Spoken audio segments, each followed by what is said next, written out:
Welcome to episode 16. I'm Jared Downey, and this is the Crownsman podcast. Today, we are going to be discussing copper, energy. We're going to be talking about the future, and my lovely co-host is Gianni Molina. Good morning. Good morning. How are you today? I'm good. Good? It was cold this morning. It wasn't that. I didn't find it that cold. I'll be honest with you. I think you and I have a slightly different versions. I like how we start almost every show debating the weather. debating the weather. Okay, especially when we have a lot to talk about.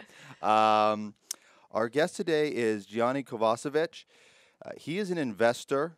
He's an author, a public speaker. He's the CEO of CopperBank.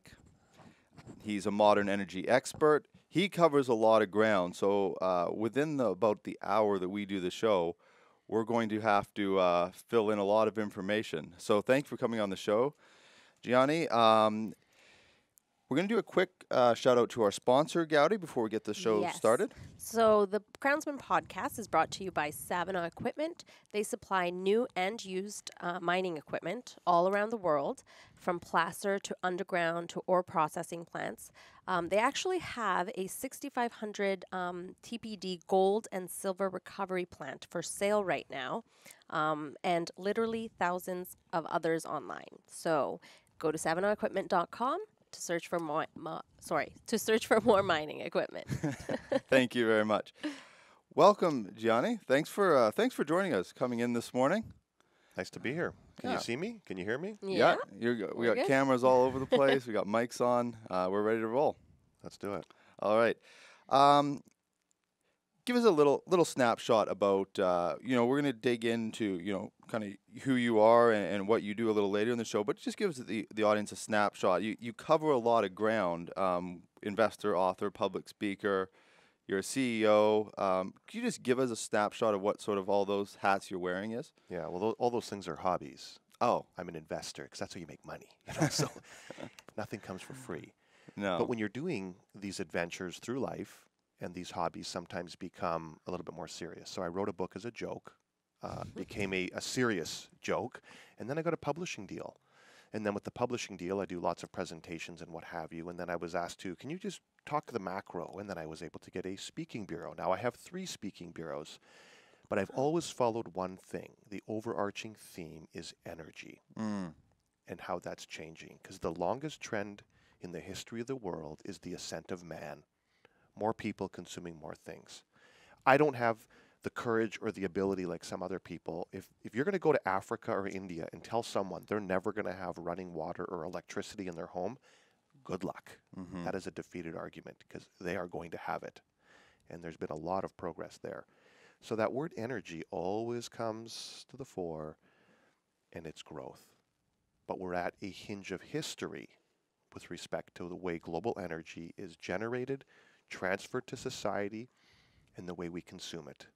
There's going to be winners and losers, and I am fascinated by following the winners as an investor. As an investor. Wow. So that's where the book, the speaking, that sort of all started. ties together. Absolutely. All ties from there. Yeah. Now, I've watched some of your interviews. I don't think I've ever seen an interview where copper doesn't come up for you. And so I'll let you kind of outline, I guess, the power of copper within the industry when you talk about it. It covers. I've seen things where you're talking about it, how it follows oil, how it'll beat out aluminum. So those are all big statements. So can you just unpackage? I guess your love of copper, but also your belief in its future as well. Well, if you look at the cover of my book, and there it is here. You can see it there. Yeah. It's perfect. The common bond of society is energy, but also in many respects it's copper. So all commodities in general, but it's everywhere. It's pervasive throughout society. And as we go through this hinge of history, it's going to be more relevant. So if you look at the UN has these 17 goals for sustainability in the future and what have you, copper is an important dynamic in 16 of the 17. We don't have the time to go through all 17, but we will glean over some areas there. Yes. If you could just put up the chart, the correlation of oil and copper, where people can see. Oil will continue to be a very important commodity, obviously. I understand how special and unique oil is. That's actually, if I could, I wanted to touch on that, Yeah. because Because oil, sometimes in these conversations, it almost becomes like if you're saying that copper is going to be high growth and so key, it's going to be involved in the 16 of the 17. This one, correct? The other one, the chart. Oh, looking at the wrong one. And The orange line. Yeah, go ahead. It's sort of a knock. It's almost becomes a knock on oil, but what you're talking about is that why do you think oil is going to be so important as copper? Well, in any commodity, you have to look at the growth, the underlying growth of the CAGR growth rate in demand. And everyone's arguing, when will oil demand go into terminal decline? Doesn't mean it collapses. It's just no longer growth, where you have 1 or 2% growth per year. Used to be 2040. Now people are saying 2030. There's people saying 2025. There's people saying the early 2020s. What that means, it's of course still very important to the global economy, and we can get into the numbers later, but it's not growing. Right. So it becomes kind of, if I was to use it in a polite terminology, it kind of comes like tobacco. It's a business that nobody new gets involved with. You've got the sovereigns, the big corporations, but they slowly start pivoting. For every $1 of profit that they make, it starts pivoting into other things. And we could use the example of Royal Dutch Shell, where they acknowledge, Ben van Beurden, the CEO, says, I sell people energy. Today, they're 50-50 oil and gas. They're getting more involved in LNG and natural gas. And he says, paraphrasing, he can't tell you the exact date, but he says, in the future, I will be selling 75% of my revenue will come from selling people electrons or natural gas, and only 25% from oil. Because he knows that, the dynamic's changing. So if it becomes like tobacco, even thermal coal, even tobacco, tobacco's been a shunned industry for 20 years, 30 years. But a massive industry. But it's still, those that are in it, they make a margin, and it's been an okay business. Oil will be something similar. Right. Not interested. I want those things. I don't care what the widget, what the gizmo, what the commodity is. And copper, in my view, is going to have a CAGR growth rate of 4 or 5% for the next 10, 20 years. That's fascinating. Yeah. Where will this copper come from? Which companies will look for this copper? Which companies will produce this copper? Because there's going to come a time, in my view, when eventually it becomes on the page 1 of the Wall Street Journal, page 1 of Barron's Magazine, and there will be a mania in owning things that either look for, produce copper. Just like we've seen in lithium, cobalt, cannabis, crypto. That's coming, as my friend Robert Friedland would say, coming to a theater near you. Right. And we're right there. We're right at the precipice. Yeah, it's not as far away now as it was 5 years ago. Gowdy, You have that chart? I actually think that's the one that didn't come through. Oh. Of course. It was the last one you sent, right? Oh, no. I think so, yeah. Well, should I bring it up? Yeah, please. We got it here. Let's do it. We got technology here. We love our technology. So it's so easy. I do. So let's get the people really captivated. Hopefully you'll stick with us for an hour, and I'm going to accelerate everyone's familiarity in global energy. In this 1 hour, you're going to be, ready, or you're going to appreciate more this pivot. So when certain things, when you hear them as a bumper sticker or a headline in a newspaper, I think you'll be able to have a little bit more of a balanced perspective. And we're going to try to focus people, whether it's career. Maybe you're 50 years old and you got children and they're wondering, what should I do for career? We can give them some tips on how that can go forward. Also some investment ideas on the macro. I think everyone probably within your audiences has an RSP or a TFSA, and there's going to be some ideas what will guide your way. And I think there are some 5 and 10 bagger ideas that people can follow. Right. Which is interesting and exciting. And then also my own personal experience. What makes me an energy expert? Why? That's a pretty big claim. I mean, I don't want to sound like a braggart, but where does this experience come from? Yeah. And take me to task. Because people have the internet, the collected knowledge of mankind is at your fingertips. All the things we discussed today, they can go verify it instantly. And the other one I wanted to touch on is the realistic environmentalist, and I want to unpackage what you mean by that as well. So here comes the chart. Oh, perfect. You'll have it at your disposal. There we go. You got it? Yep. Bingo. There we go. when you said we're at the precipice with copper, how and maybe this chart will tell us a little bit about. Well, this is about the oil to. Well, let's go over this first. So this is the copper price and crude oil pricing. Yeah, that this we're is going looking back to 2000. And 2000 is a very important time because it happened in 1999, 2000, where commodities were at all-time lows. The cover of The Economist magazine, March of 1999, was drowning in oil. Everyone was looking at basically the OECD and Japan for all their statistics. Forgive my the terminology, but it was a white man's club. It was not the emerging world. But there's more people that live in emerging markets than do in the OECD plus Japan. Yes. They forgot about China. No one saw that coming. The GDP of China at that time was about $1.5 trillion. Today it's 14 trillion. So they've been, as everyone knows by now, the cause of the consumption of so much, and it happens so fast. So when you look at that day, only 5% of the stocks on the S&P were commodity stocks. In 1980, they were 35%.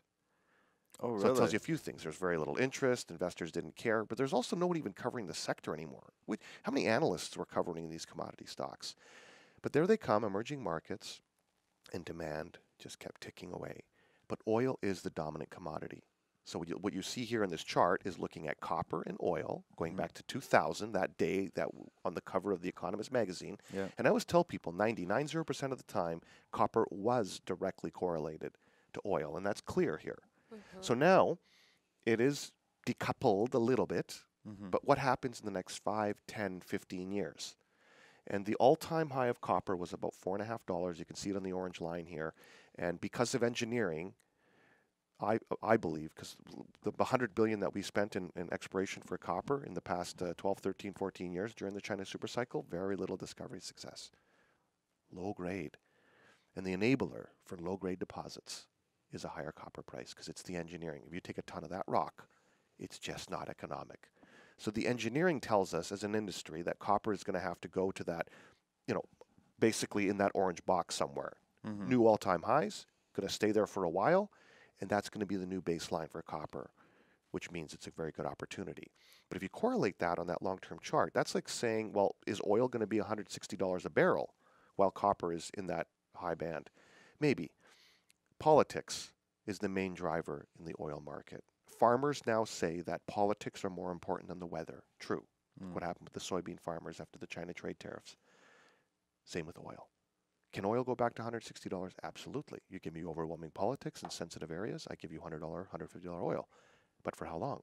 Because now, countries like Japan, a growing India, Germany, Italy, all these other countries, they take what was going to be a 20-year pivot out of oil, they just accelerate it, and they know it.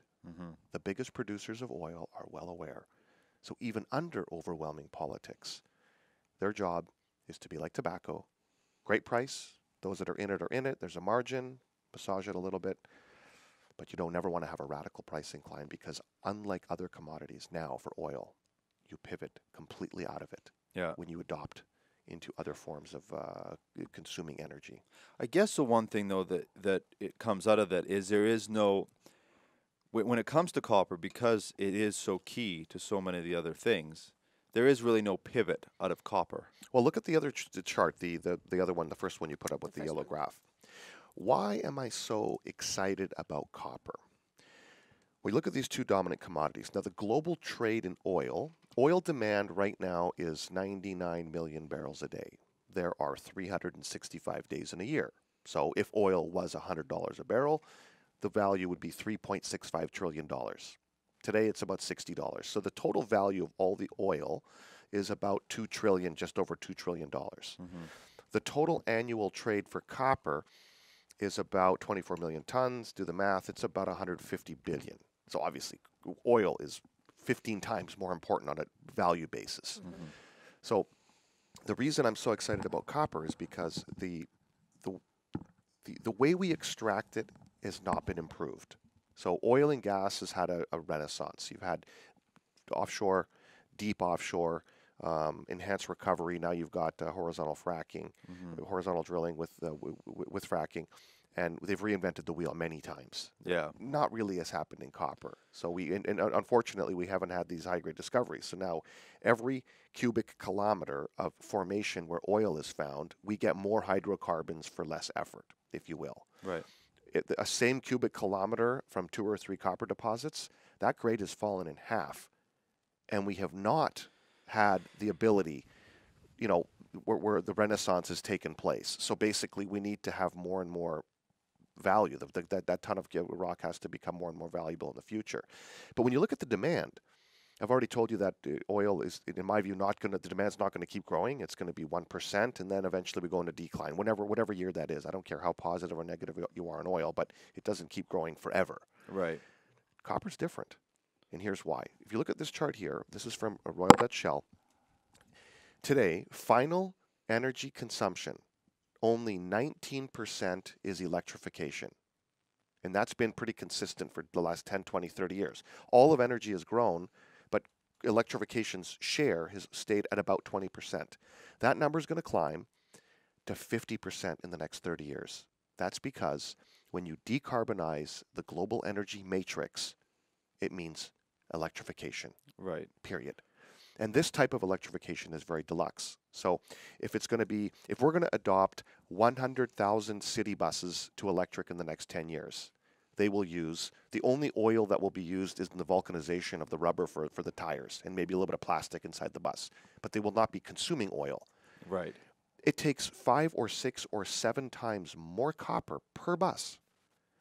Now, the Chinese and the Indians and the Japanese, they're now also going to charge the electricity from those buses will come from renewable energy augmented by LNG, depending on where you are geographically. Mm-hmm. But when you make offshore wind power, it takes 10x more copper per megawatt. Onshore, 5x more. Big solar park configuration, 4, 5, 6 times more copper per megawatt. So not only is the electrification going to climb, but the per application magnitude of copper it just goes parabolic. Right. So that's where that CAGR growth rate for copper, all you need to look at is this. Mm-hmm. How much electrification will there be in the next 10, 20, 30 years? Friends, you don't need to get a pencil and paper out. Within the realm of reasonability, with using the a little bit of imagination, these things take not 10 or 20% more copper, 500% more each thing, each application, each unit. And that's why when you dovetail that with the lack of discovery success, CAGR growth rate, the fact that the grades are now half of what they used to be even 20 years ago, in my view, copper prices must enable the engineering to even make possible the future copper mine. Now, here's the hammer blow, Jared, just to finish this point. The world's oil supply comes from 4,700,000 individual wells. Mm-hmm. A lot of people have a stake. So we're talking about that tobacco example, those that are in it. If that's your only income, like Venezuela, they used to produce 3.5, 4 million barrels a day. Now they're down to 1.2 million and falling. Maduro thing will get solved. They can produce 4 million barrels a day. Libya can produce 3 or 4 million barrels a day. If Iraq never had a war, they would produce 8 million barrels a day. They produce 4.5 million today. Iran, they could produce more. Saudi Arabia, they produce 10 million barrels a day today. They could do 14. Russia, they could do 14 million barrels a day. America is now the world's largest oil producer. You get the point? Mm-hmm. A lot of people are saying, hold on a second. I've got 10 or 20 years when decline starts happening dramatically. What am I going to do with all this oil? Copper is totally different. Remember, 4,700,000 wells. A lot of countries, a lot of companies, a lot of interests. Did you know that primary copper, 50% of primary copper comes from 25 copper mines? That's it. That's it. Little. Really? And the average discovery year of these 25 copper mines, wait for it, 1928. We still rely on those behemoth world-class discoveries of 100 years ago. Very little success. Mm-hmm. So you put all this together and say, well, hold on a second, this doesn't make sense. That very commodity, which is the enabler of going away from fossil fuels, the price has to go higher. Right. It's a fantastic opportunity, and it's not to knock oil, but if you're to put to say where are you going to allocate $1 right now, I'm going to say I want to allocate that dollar. If you had to put it away for 5 years or 10 years, I'm putting it somewhere. That's what I was going within to the ask copper you. space. You're approaching it more from a long-term investment as opposed to following the cycle up and down. You're talking about 25, 10, 15, 20 years out.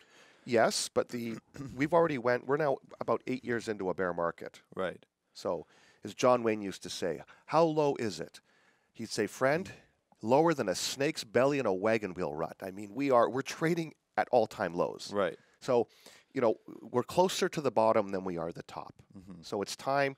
What we're doing and our strategy is, yes, I want to invest in copper. Did it.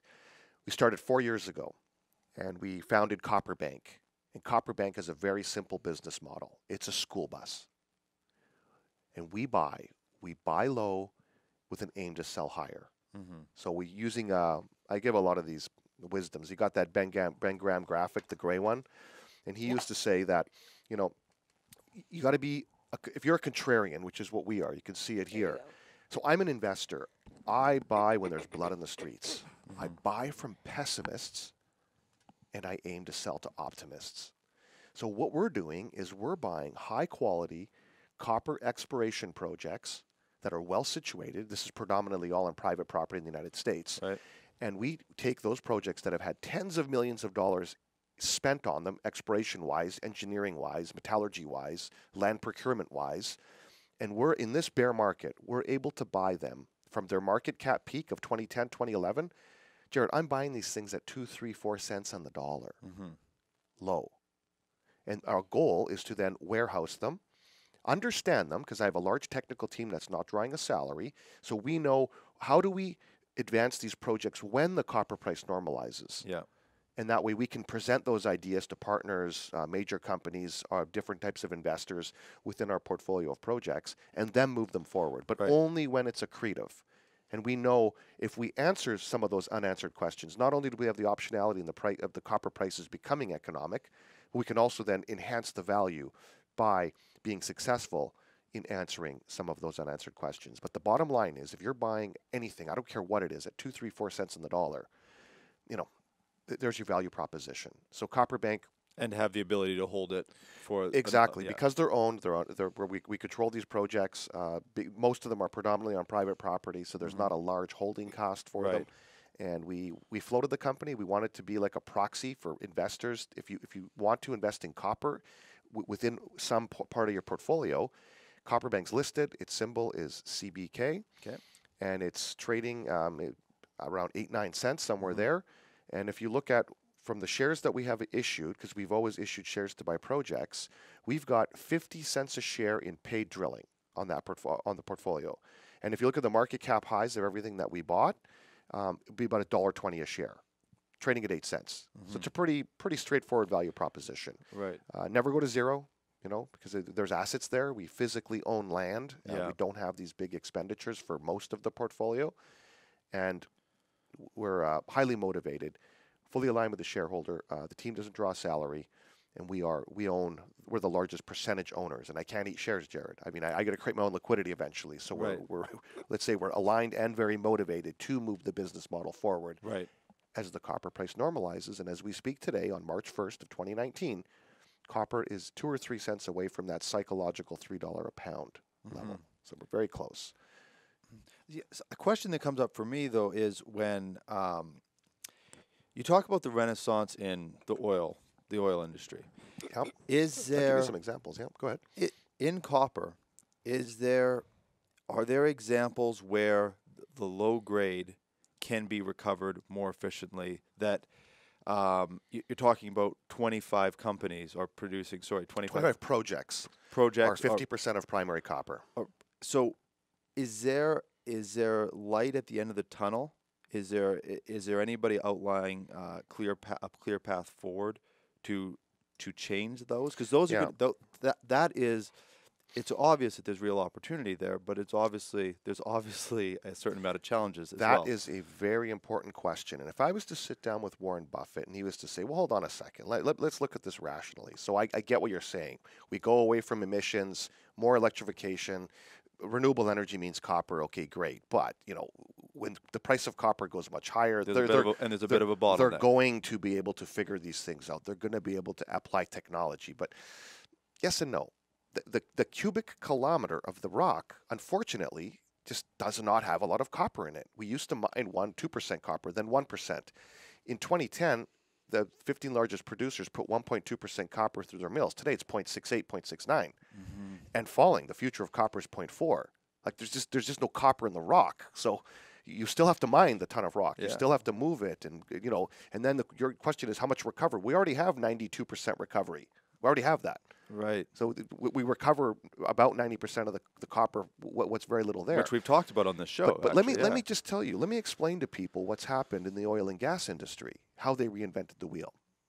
I love history. Fascinated by it my whole life. I got lots of examples. But horizontal fracking. Everyone's heard about it. Where did it come from? It was the merger of two companies. So the fracking was George Mitchell in Dallas drilling in the Barnett Shale. And he owned 60% of his company, and he kept paying for his team to crack the fracking code. And they did, right at the end of the early 2000s. And the gas production rates, because they were doing it for natural gas, skyrocket north of Dallas in the Barnett Shale. So then Larry Nichols and Devon Energy, what they were doing is they were doing this horizontal drilling. And they actually merged the companies in 2002. Devon Energy merges with Mitchell Energy. In 2002, they do 7 horizontal frac wells. 2003, they do 55. Now, write this down because this is important. This is history. Yeah. So what happens? America's producing 4.5 million barrels of oil in the early 2000s. They're importing 12, 13 million barrels of oil or equivalents a day. They relying, as George Bush said, we're addicted to foreign oil. They start shifting to oil around 2008, 2009, 2010, the industry, the North American industry. By the time you get to 2014, they're producing 10 million barrels a day. How many horizontal frac wells did the North American industry do? 150,000. How many did they do outside the United States? Less than 200. Really? Less than 200. So what happened at the OPEC meeting of November 27, 2014, the Saudis said, we are no longer the swing producer. They purposely wanted to collapse the oil price to make uneconomic this North American fracking industry. And the oil price went to $27 in 2015. They became very efficient. And they became basically economic. What they used to need $80 a barrel, $70, $80 a barrel to be economic, became, depending on the formation, $25, $30, $20, $35. America is now the world's largest producer of oil, 12 million barrels a day, going to 14. And now they've become economic. And a lot of that oil that was trapped in the Permian, because the Permian, which is in west side of Texas on the New Mexico border, a lot of that oil was trapped. They're building pipelines right now. They have 7 or 8 pipelines that by the end of 2020, they're going to be able to move 4 million barrels a day from the Permian to the coast as an export market. And they're now doing, on a month-by-month basis, there are months where they are a net exporter of petroleum products.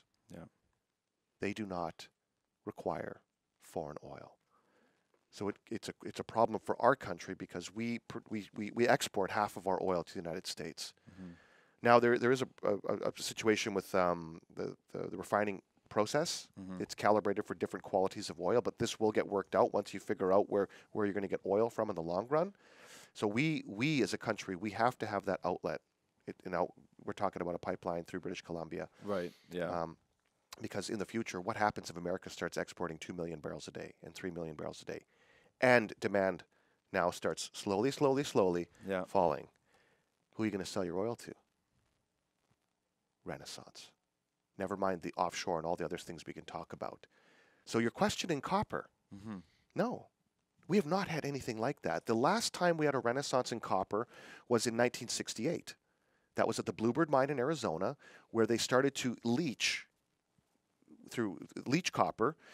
You throw away the really low-grade upper portion of a copper deposit they used to throw away, and they would get to the big porphyry, the sulfide mine, where they would do crushing, milling, flotation. But then they figured out that oxidized material, they could throw it in a pile, pour acid on it, and leach slowly the low-grade material, and they were able to perfect this. It didn't work in the beginning, but by the time you got to 1980, about 10 years later, it did work. So we were able to go to all those low-grade heaps and process them. So we were able to produce, the copper market today is 24 million tons, Jared, just to give you context. Yeah. But back then, we had the perfect geology for that was Chile and Arizona. So we put 2 million tons of production came online in the 90s, in the 80s in the United States, in the 90s in Chile. We were relying on 4 million tons of the 24, because we get 4 million tons from recycled copper. It's always been there. 4 million tons from this special new process that they came up with in the 80s and 90s. And the balance, 16 million tons a year, comes from the conventional milling, sulfide mine, which is concentrate, which then you ship to a concentrator in China, Japan, India, Korea, wherever it would go. That was the last renaissance in copper mining. Now, we've run out of that type of geology, unfortunately. Right. Lower and lower grade. We've went through those heaps. That falls off a cliff in the next 5, 6, 7 years. We are now in residual leaching on many of these projects. I don't think that we're going to find any more. We spent $100 billion looking for new deposits. No success on the copper oxide, this leaching copper. We've also had no success in the sulfide mines. I've already told you the grade is falling and falling and falling. But there's another problem in copper. The superior locations are gone too. So if you have a discovery in Arizona, next to power, next to water, next to a community that's been producing copper for 100 years, that's kind of good because you've got all those tools that you don't have to pay for. Those are gone. Now we're at high elevation with no water, no community, or you're in Absurdistan, a place that has never had copper mining. And you got to, never mind all the infrastructure you got to build, the culture. How does this thing work? What's going to happen? You're going to pollute my river. All this, wall of worry that you have to go over. Copper, across the board, has those challenges, but that's also an opportunity because once again, when the price of copper goes higher, which it will, it's inevitable because the demand's going to go higher. And then Warren Buffett is an analyst. Him and Charlie Munger are going to look at it and say, you know what? You're right. It's not like the price of copper goes higher now and, it's like the same old commodity cycle of the last 120, 130 years. This time is going to be different. Forgive me, Sir John Templeton, because it's the 4 most dangerous words in investing. This time is different because it's not. It always repeats itself unless you're at a hinge of history. And that's where we are right now. We're literally at a hinge of history and energy, both from the way it's, as I say, generated, transferred, and utilized by humanity, but also the enabler. The big CAGR growth rate, the demand enabler, goes from being those other things to more electrification, which is all electrification. In the next 100 years, everything becomes electrified. And there's only 2 ways to do this: aluminum and copper. And please, some of your audience are going to say, I've heard about graphene and all these other superconductors. This is something for your children to worry about. Today, copper's $5 a kilogram. It's cheap. When that stuff becomes $5 a kilogram, it'll compete with it. Not going to happen. So it'll be aluminum and copper. We don't have enough copper in the world to electrify everything, so it will be done together. Stupid applications will be done with aluminum. Deluxe applications, copper. Because I've seen you say that copper will beat out aluminum. And why is that? Well, I don't know about beat out aluminum. I think we have to follow the price. Just like on that chart, you want to follow both of them. You want to follow, because there's an incentive. Clearly, if copper was to be very expensive, there are many applications, industry in the world will use aluminum because it's cheaper. Right, okay. It's inferior, it's 70% less conductive, you need far more of it, it corrodes, there's fail points, the connections fail because hot, cold, hot, cold, hot, cold. You got to go retorque all this stuff.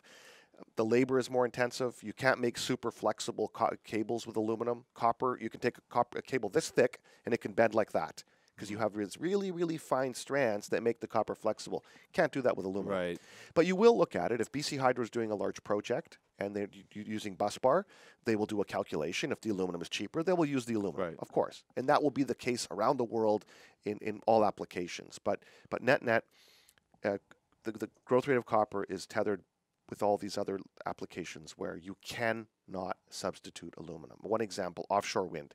Can't be done. They use copper, in a lot of these applications. So, but they all work together. Well, we're going to move on. That's a lot of information. Yeah, I'm going to be watching that over again a few times. Yeah. No, we're going to take, Gary, we're going to transition a little bit. Talk about our next sponsor. That's right. Yeah. We have actually, so also brought to you by Resource World Magazine Reports. They report on the business of mining, oil and gas, green technologies, and the events that affect these sectors. You can catch their February and March issue and see all the latest news at resourceworld.com. Thank you very much. I think you have some questions. Yes. Wow, that was a lot. But I also saw the, Daimler and BMW getting together for ride sharing, correct? So I want to talk more about that. Massive Yeah. press release. What is it, 1 billion? People don't appreciate what just happened there. I speak German fluently. I've been going there my whole life, and I understand German industry very well. And I'm not going to mention names, but I have friends that are pretty well connected in German industry. And Simon Moores, who runs Benchmark Mineral Intelligence, he's a good friend of mine. And before Dieselgate, as it happened, this is 2015, September, August. And a lot of these things that we've discussed, and Simon as well, he's been a good forecaster with me. Predicting the future. Well, do I predict the future? No, but I understand the application. I understand the methodology, the thinking in some of those companies, and the acknowledgement. If you have to look at the consumer and your future consumer. Millennials are no longer children. They're in their late 30s. Mm-hmm. And what they've noticed on a global scale, there are tens of millions of young people that never obtained a driver's license. They will never become the consumer of big auto and in turn of big oil.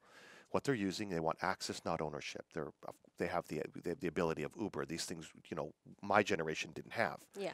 But when it comes to car sharing, this is something that people need to appreciate. Your audience may not know how this works. Let me explain to you how car sharing works and why they've done this merger. First part of it is they know the demographic. There is a huge percent of their car sales which are never going to happen in the future. The two biggest car manufacturers in the world are Toyota and Volkswagen, and they jockey back and forth, about 10 million units each. The car sales in the world about 90 million.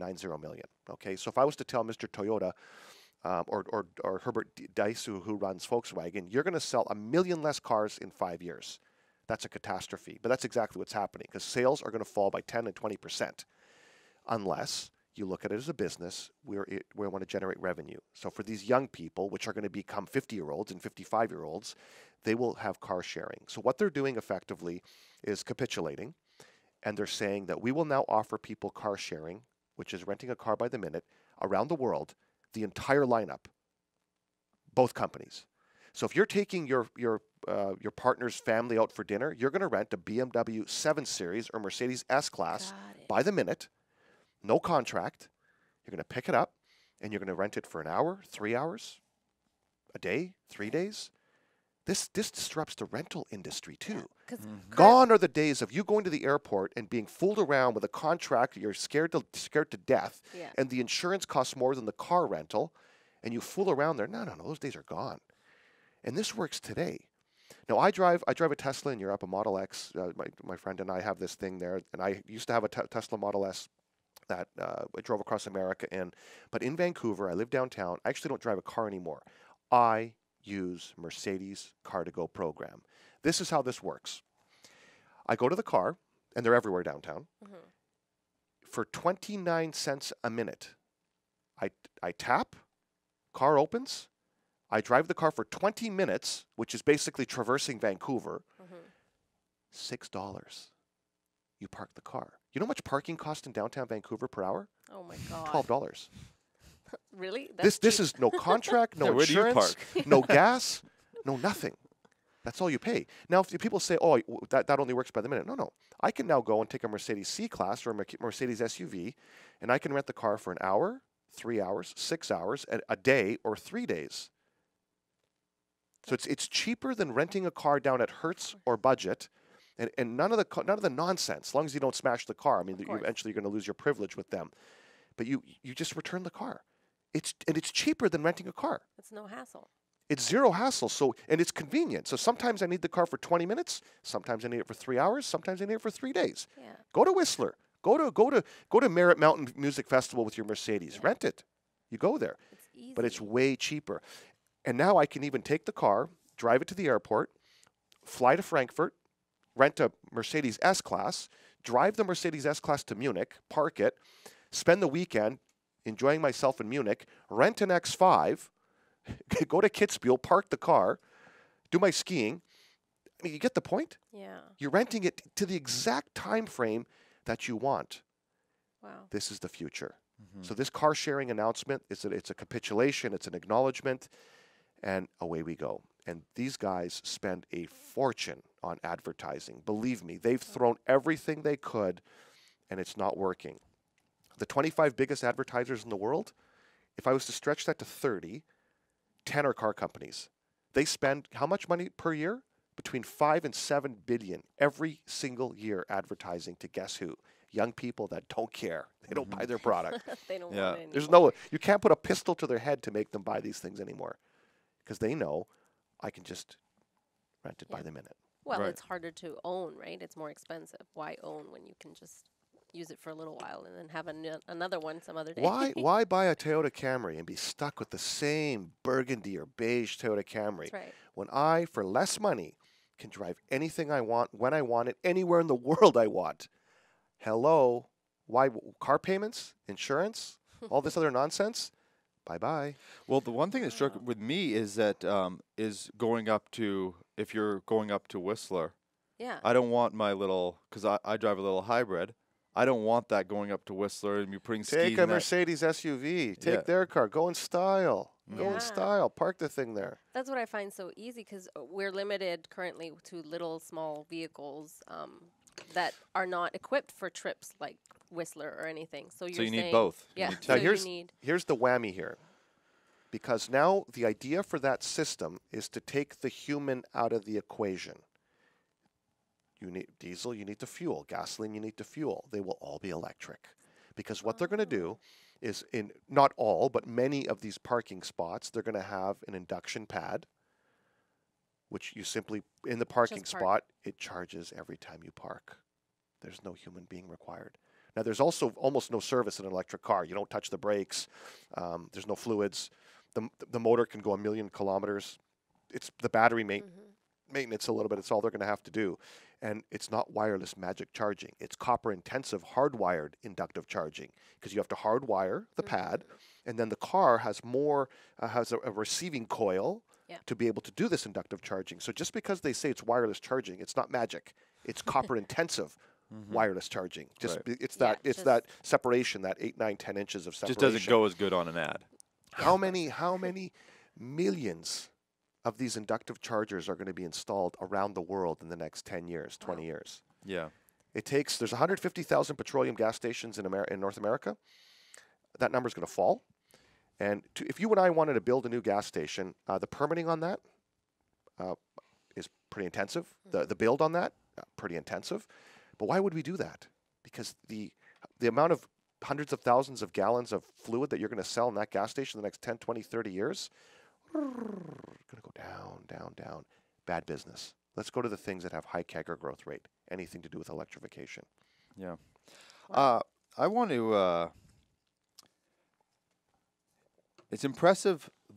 Something that impresses me when a guest sits down and they have the numbers just right there. Write in it your- down. I in speak your 6 head. languages, Jared. I have a photographic memory. That's Yeah. why I always tell people, please write it down. Write it down. Take me to task. Well, Very important. We just film it so I can watch That's it right. later. And write That's it why down. I preface it in the beginning. I'm not just spewing numbers here. I'm telling you statistically how we got to this point. Yeah. I want to dig into a little bit more about who you are. Again, you talked about how you know the author, the public speaking. That's tied in from being the investor. Modern energy expert. You throw the word expert out. It's a big claim. What is sort of not so much just to prove why you're an expert, but what's your background? What's the story? How did it all from then to here? That's a very important description. I'm 44 years old. I was born in Vancouver. I went back to Croatia as a 2-year-old. My brother and I, we come back to Canada. We couldn't speak English. And we grew up as polyglots. So in Croatia, you always leaned Italian or German. We leaned both. And then I learned Spanish and Russian from being able to speak Italian and Croatian, if you will. But they're not fluent. I speak 4 languages fluently, with the other 2 peripherally. And because we grew up in Vancouver, we personally were fascinated by Nikola Tesla. He was a Serb born in Croatia who invented alternating current. And we both got into this power systems business. So my first 10,000 hours of experience, to use Malcolm Gladwell's description, was probably more than that. I was in it for about 8-9 years doing power systems. I went to BCIT, took electrical studies, and then in the deregulation of telecommunications and power and around the world, me and my brother got involved in that. And we were doing energy savings. So a computer would control big components in a hospital, a factory, and to save energy effectively. How does this stuff work? Now, if you cut it in half, we know how it works. So I understood that this is all copper intensive. And then Vancouver's a world capital. What computers and software are to Seattle is what commodities and energy is to Western Canada. We live here. All my friends got in the business. And guess what? We had the mania, the China super cycle, and we invested in copper stocks. And it was a very good outcome. So I got into that a little bit more seriously as an analyst, as an investor with oil, gas, commodities. But my background is power systems, always was. Now, as we pivot, all those things I learned in school, which were fairy tales, renewable energy, if you will, is all becoming commercially viable. Yeah.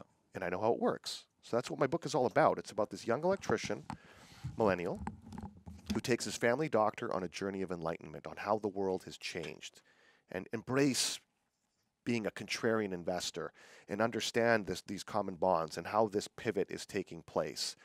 And so you would say I have, in excess of 10,000 hours of practical experience as an oil and gas commodity investor analyst. I'm not an actual analyst.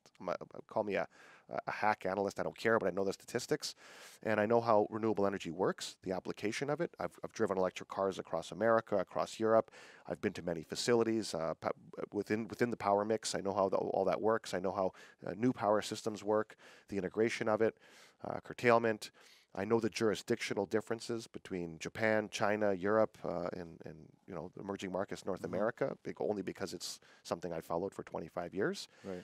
But it all goes back to being an investor and applying that in some sort of rational way that hopefully I can make some money along the way. And it's been a long bear market with copper, but I think it will become this page 1 story. But that's my background on how I have real knowledge, real experience in those different theaters, but they all tie together. Yes. So it makes sense. Well, what does an electrician have to do with copper? Well, it makes sense that in that capacity. But because I'm in Vancouver, you were able to apply that to the people that make, produce, and look for copper. So when you started writing this, my electrician drives a Porsche. I think at the beginning you said it started out as a joke. Well, it was a serious joke. People that know, there's a well-known speculator. His name is Doug Casey. He's a friend of mine. And Doug Casey and I, in 2009, we drove across East Europe. I had a Porsche that I shipped to Europe for a car rally, and I left it there for 3 years with British Columbia plates. It was kind of a joke. And I used to bring my friends. We used to drive all over the place. So Doug Casey and I are driving across the Eastern European capitals. He's been all over the world, but he never went to those capitals. So we went from Zurich to Munich to Prague to Bratislava, Budapest, Zagreb, Split, Dubrovnik. And we were there for 10 days. And we're talking, and you're doing all these things. We went for a massage every day. It was kind of a nice part of the story. But he says, you got a pretty good story. Why don't you write a book about it? And I said, yeah, not bad. And I finally did, and it got started, and get busy and this and that. And finally, I wrote it, and it was done, and that's it. It's the electrician, and I did buy my first Porsche when I was, I think, 27, 28 years old. The story, 80% of it is my life. It's happened. The doctor's real. He's a urologist. He lives in Abbotsford. He's the doctor in the book. And 20% is embellished to make it more interesting. And so I guess you would say it's Doug Casey that told me, write a book. It's a good idea. And I thank him for that because it's a fantastic business card and it never goes away. And this particular book, because it relates to so many of these future themes, it's not stale dated. If you believe in the future of electrification, if you want to inspire a generation of young people, if you're a contrarian and you want to look at opportunity, the book is good. It's on Amazon, it's on Kindle, hardcover, softcover, and they've bestowed me the honor of putting me on audible.com, my publisher. They had this fantastic narrator, and it's a great way to experience the book forgive chapter 1. They always have this character development, but I think that whether you're 14 years old or 80 years old, petroleum engineer or a school teacher, you will find a lot of benefit out of the book. And I have a lot of testimonials, 26,000 copies now printed. Wow, congratulations. Yeah. Yeah. I have to ask about writing the book, though. You said you finally got to it. Was it, how long did it take? Did you sort of piece it together, or did you finally go, okay, no, I'm going to stop, I'm going to hide myself in a room, lock a door, and I'm going to write? Yeah, exactly. It's, let me give anyone a tip who wants to write a book. A book like this, which is your typical personal finance book, Wealthy Barber was a famous book in Canada, the most best-selling book in Canadian history, same size. They're about 50,000 words. So a large essay on the weekend in the New York Times is about 6,000 words. So really what a book is 10 essays. So for me, it was, here's the point, this is what I want to get to, and each chapter 1 should end like this, chapter 2 should start like that. So basically writing 50,000 words. It took me 2 years to write the book. 6 months of actual writing, but in one day I wrote 10,000 words.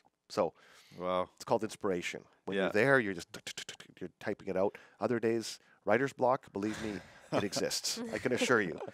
So there it is. I mean, they say that this what's her name? Danielle Steele, she's the best-selling author in history, and she was married to Tom Perkins at a time. And Danielle Steele would research a book. Her books were about 500 pages, these romance novels, you remember. She would write the book in 2 days. She wouldn't leave her room.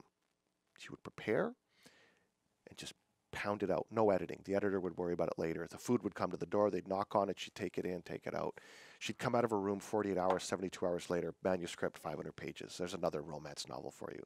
Wow. So people can write at that level, those that are prolific writers. So imagine being writing for the New York Times and they say, okay, 6,000 words, ready for tomorrow. Ouch. It is unbelievable. Yeah. I think we have lost. Actually, there's been a couple good movies about magazines and like the Post and that have kind of given some credit to these journalists and writers, and it's pretty unbelievable. Just a question for you, because most of your audience is going to be very skeptical on electric cars. I'd love to talk about the challenges and the difficulty of driving an electric car around the world.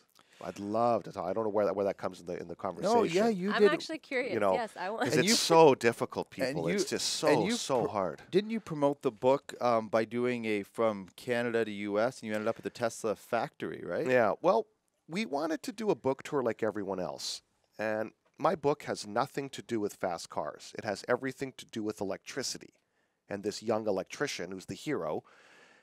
But the other character in the book, of course, adopts the electric way of life. He buys solar panels, he gets an electric car, and he becomes this proponent, this evangelist that it works.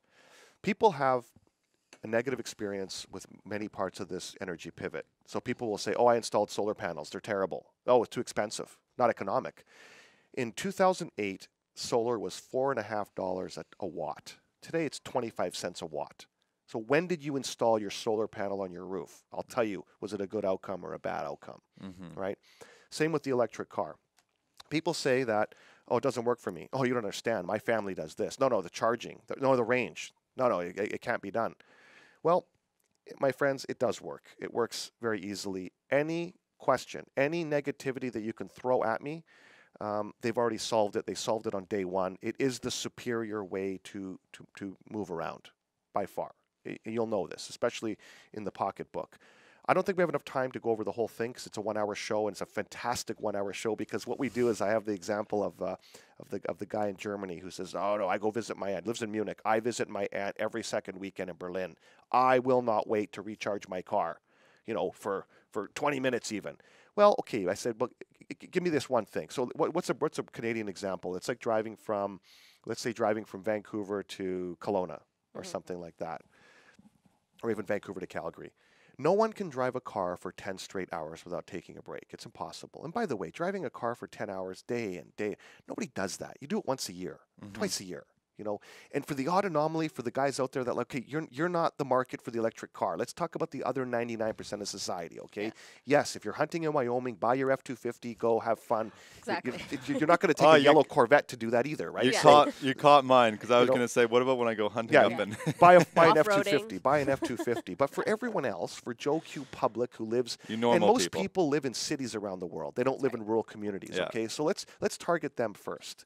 You know, this thing is, and I can give you many, many examples where it takes effectively what you're going to do, the stupidest, slowest possible way that you can charge an electric car is simply plugging it in the wall. It's slow.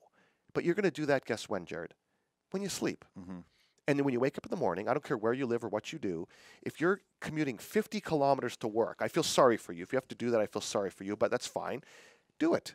Drive 50 kilometers from Vancouver to Chilliwack or Lang or whatever it is, and drive back. Yeah. Then you're always topping up. Now, while you're at work, hopefully you have the ability to charge the car, and when you come back, you can do the same thing. If you're a little bit more progressive, you may want to have a little bit faster charging. So if you're in an apartment building in Frankfurt and there's no underground garage, no plug, and people think you have to put an electric cord out your window to the car. No, in the future, businesses are going to be basically retrofitting lamp posts, and they're going to have 4 chargers or 2 chargers, or depending on the community, and you're going to do it that way. You're going to pay, and you will pay, because in Germany, gas is $2.50 a liter. So when you go and tank up your F-250, it's $250, okay? So it costs a lot of money. So the reason you're going to charge and pay $12 is because it's cheaper. And to retrofit a lamppost like that is nothing. A guy does it in a day. So that community has lots of electric cars. Just keep putting more and more of them. Oh, and why do they do it? Because they're a business and they make money. They're going to gladly do that, and they're going to have the permission from cities around the world. Electricity is everywhere. Another example is in the home. If you all you have to do is, usually the electrical panel in every house in Canada, I'm guessing, is in the garage or near the garage. Good. So all you have to do is retrofit the plug, make it a 2-pole with a 2-pole breaker, 2-pole 15 amp, but with your 14 gauge wire. Now you get 4 times the speed. So instead of charging, you're going to get about 20 to 30 kilometers of range for each 1 hour that the car is parked. If you're a little bit more of a keener, you might want to have a dryer receptacle. So you would take a 3 or 4 or 5 meters of number 8 cable or number 6, and you would have a 2-pole 30 or 2-pole 40 amp breaker. Now you get 60 kilometers of range for each 1 hour that the car is charged. That's for people that are a little bit more that are busy people. Yeah. Electricity is every 2 or 3 meters in the world. Yeah. Now, other than parts of India, parts of Africa, even every person in China today, every single home has electrification today. Well, in India and Africa, they're advancing fast. That's as well. coming, Yeah, but we'll address these areas first. And so the infrastructure is already there. It works. You just have to have, use a little bit of common sense. And then if you want to go on cross-city travel, right now the charging takes between 20 and 30 minutes, depending on how low of energy the car has. And so, yes, there is in Germany, for my friend who goes from Munich to Berlin, he has to wait an extra 10 minutes or 15 minutes other than the standard fuel up, get a coffee, take a restroom break. But you also save $100. So you choose. If you're wealthy and you don't want to wait, you want to, okay, fine, that's for you. But for most people that only make $40,000, $50,000 a year, they're going to take the $100 in savings. Yeah, Of course. You talk about the 1%, the people that go hunting in that. For me, I don't, because it came out afterwards. So I brought my hybrid, and now I like the hybrid plus, because I do travel and I do go rural.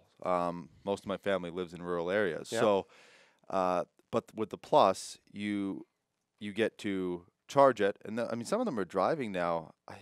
Some of them are 60 kilometers. 60 kilometers, which is all you need for the city. And then if you have that, once the ride sharing comes, all that's going to get eliminated too. Yeah, they love you. Car companies love you. They love people like you, because the only way the car manufacturers basically have a dealer network around the world, and you don't make money selling cars. You make money servicing cars. Right. Yeah. So the average internal combustion engine has hundreds of fail points, okay? the electric car has very few fail points. So in the long run, if you aggregate how many hundreds of thousands of people buying these electric cars, there's going to be less service in the future. It's just a matter of arithmetic. But they love you because you're buying a product that has, not only do you have all the fail points of the internal combustion engine, you have all the fail points of the electric car too. Yep. So once your warranty starts expiring, all these hybrid warranties start expiring, you're going to have lots of fun in the service department. They're going to love all those used hybrids. And that's basically the bridge because of this stupidity, this range anxiety nonsense. They basically are saying, oh, we'll make these hybrids. So you think you're getting a good deal. But really what they're doing is tickling the belly of all their dealer network and saying, see, it's electric, but it's got lots of service for you guys at the 4 years and 1 day point. Don't need it. It's not required. Range anxiety is it's a non-issue. It's going to be like, 15 years ago, you used to call ahead. Do you guys have internet at the coffee shop or hotel yet? You don't do that anymore. You just show up. You know they have internet. Yeah. When I was in Houston, the guys there in Texas, they didn't understand how this works. They said, you will park at this hotel in Dallas because they don't have supercharging or Tesla charging. And I look at the guy and said, you know how electricity works? Obviously not. He says, what are you going to do? I said, well, I'm going to plug it in the wall. It works. It's slow. You're not going to do that. It's a stupid way to do it, but it works, So he just showed up. I parked it right in the front of the hotel with the manager just to showcase how this works. Parked it at 5 or 6 o'clock. Went, had some drinks, had some fun, slept the night. And, I gained myself 130, 140 kilometers of range in the time the car was parked over a 24-hour period. Right. Laughable. It was so funny. Yeah. What are some of the challenges that you haven't, you've been focusing on this for quite a few years now. What are some of the challenges, things that you didn't expect, or roadblocks like infrastructure issues and those types of things? What are some of the things that you thought would maybe be out of the way by now, or new things that have come up in this progression? I've driven all over Europe in an electric car. I've driven all over North America in an electric car. I've personally never had, and I've owned all the cars. You name it, I've owned it. I used to like driving. Now I do it for adventure, which is why I only drive in Europe. Because when I leave Croatia or Slovenia in a 3 or 4 hour drive, you go to see so many things, and that's the pleasant drive. 3 hours on a beautiful windy road. That's nice. Yeah. Driving for 8 hours to California, boring. Who wants to do that? You do it once. You do it once. You love driving. I do. You do it once, and then. You're not going to do it every Saturday. You're not going to drive back and forth to San Francisco. That gets boring after a while. Right. I never had a roadblock. People tell me, what happens if you run out of electricity? Well, you're an idiot. Like, what happens if you run out of gas? Yeah. You're an imbecile. What can I tell you? The car tells you, the second you've made that turn and you're going in a direction where you're not going to be able to charge it, the car says, you can't go this way. Yeah. That's not going to work for you. Get ready. You need to stop here. Maybe, depending on the charger, you need to wait for 10 minutes or 20 minutes. Okay, now you can go and go to oblivion, to the desert of nowhere. Yeah. But what happens? People still say, what happens if you run out of electricity? Well, like I said, same thing, you run out of gas. So what they would do typically, either you tow the car like you would, or you would have a welding truck could flash charge you to get you going, or you would have a generator that can charge you, and people will say, oh, that's fossil fuels. Well, I don't really care so much how the car is charged, because when you're talking about, let's use the worst example. We live in Wyoming, and Powder Basin thermal coal charges my car. So what? But we're talking about a small place. But what about a city like London? Yeah, okay, if it's coal-fired, they don't have coal-fired anymore, but if it was, so be it. It's 100 kilometers out of town. The noise pollution. Who likes to have a diesel bus drive by their window in the rain? How noisy is that? Who likes to sit there in traffic when you're surrounded in London by 5 taxis and 3 buses all spewing diesel fumes? Boring, not interested. Yeah. If they were all electric, that would be so much more interesting, So there's so many different applications where, just as a consumer, as a person who's living in society, I think it's just a superior form of energy and a superior form of transportation, in my view. People might have a different opinion, but when you said about if you're in, there's a plant 10 kilometers away, and is that what you mean by when you say a realistic environmentalist? What do you actually mean by that? Well, it goes back to the first comment. I cannot tell someone in India or Africa they're never going to have electricity in their home. They will. Mm-hmm. Nothing I can say can stop that. So now it's about innovating and adopting that they can maybe bypass a whole, like just like they did. They went from no phone to the cell phone. So now they're going to go from having any kind of centralized energy. Well, maybe you have millions and millions of homes, and that's what they're doing. They're having a very simple solar panel with the ability to have very, the key things, the hot plate, maybe a refrigerator, a battery that can run these things, and the ability to charge their electronics. But not from centralized energy. It's from their own localized, structure by structure. Copper intensive, very copper intensive, by the way, when that happens. But I think that's that phrase. That's what you mean by when you say that. Yeah. Okay. Well, thanks for coming on. Appreciate it. Got one more graphic. I was going to say my Maytag repairman. I love this one. We got to bring up the last one. Did we cover most of them? You sent us over a few things. I did. So just as a final note, people can read my book through Amazon and what have you. They can follow me, but I think you want to do it through the lens of CopperBank. I think this is a company that you can follow as a barometer on copper. This is the way me and some of my more wealthy friends have positioned as a little side portfolio, like what I call the little school bus. But all the little people on the bus are race car drivers. Each of our project represent optionality and a lot of torque as the copper price normalizes and things become, as copper becomes a page one story. So what CopperBank is, if you look at this, it's for generalist investors, and he's asking, what is the CopperBank strategy? And it's very simple. When commodities are in a bear market, we buy them, and when the price normalizes, we will spin them out.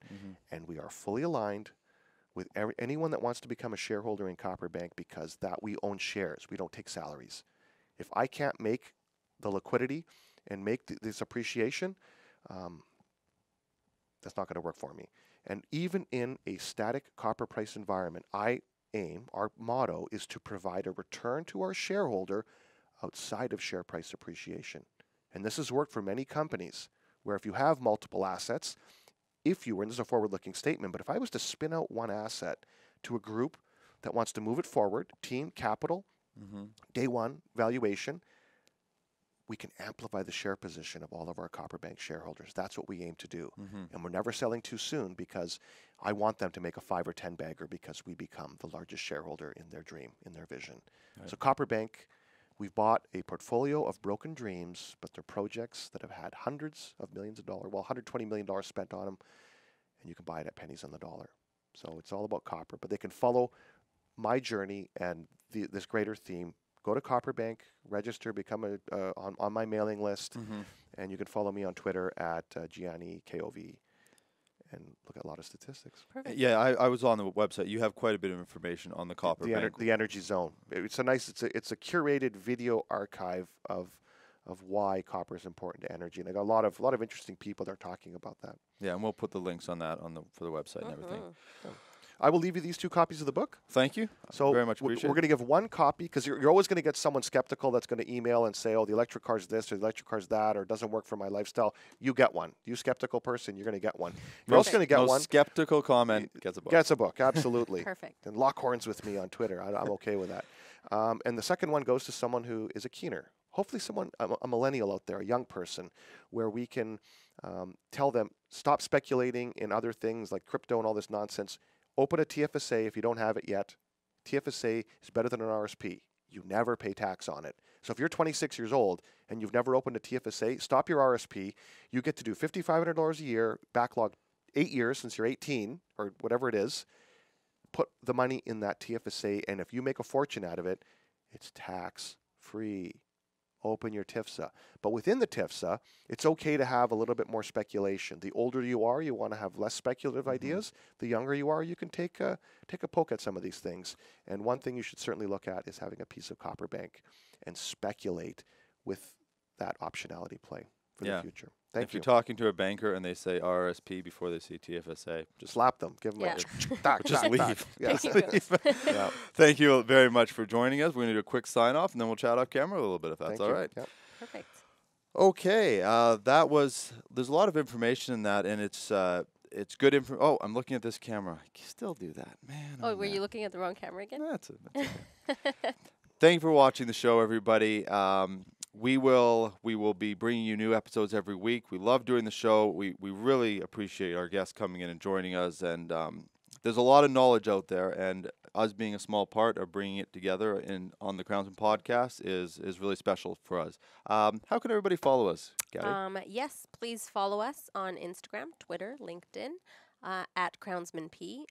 Also on Facebook, same thing. Subscribe on our YouTube channel. We've got an episode every Friday.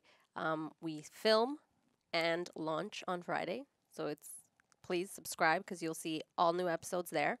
And also at Crownsman Partners. Yeah. And yeah, that's and we do highlights as well. Yes, we for do. the little nuggets that we have within the show. So thanks for watching, everybody. We will see you next week.